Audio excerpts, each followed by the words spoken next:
Today we are talking about guilt. When it comes to manifestation, when you recognize that you're living in a world of your own creation, sometimes this can cause people to feel an immense amount of guilt.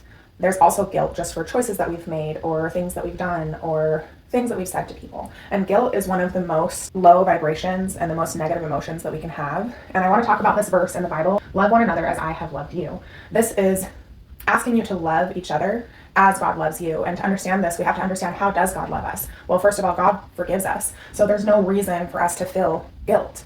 And it's a normal, natural human response if you've done something wrong. And if you've done something wrong, I do believe that you should apologize for those things. However, holding on to that guilt is only going to drain your life force and is only going to create more scenarios where you feel guilty, because as you know, your thoughts create your emotions create your thoughts, and those things also create your behaviors. So if you're doing things that cause you to feel more guilty, my advice would be, don't do those things. And I know that's easier said than done, but if you know that you're doing something that you're feeling guilty about, you need to start working on how to stop doing those things. And it can be a really intense process to work through. Maybe you have to replace one vice with another, or maybe you have to learn how to regulate yourself better. But everything is possible when you set your mind to it, and there's nothing that you can't do.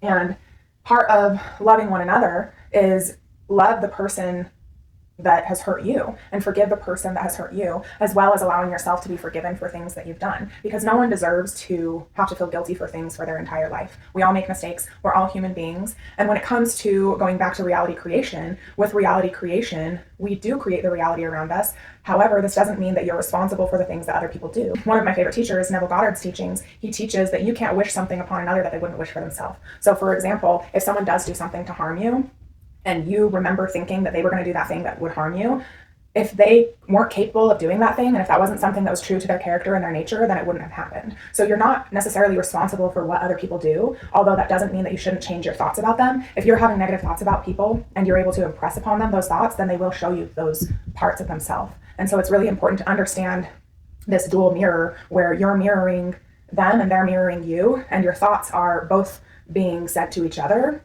So neither person is fully responsible, but you're each individually responsible for the ways that you think and the things that you do. But the only thing that you can control is your own thoughts, your own feelings, your own reality, and what you choose to believe about other people. If they can believe it about themselves, then it will happen to them, or they will express it to you, or even your perception. Like sometimes people might express something to you and it's not at all what they meant, but your perception of it, because you're perceiving them a certain way, is taken that way. And that's why it's so important to manage your perceptions of others and think of people not how they are, but how you wish them to be, how you desire them to be, and allow them to step up and allow them to show up in your life as the person that you truly believe that they are.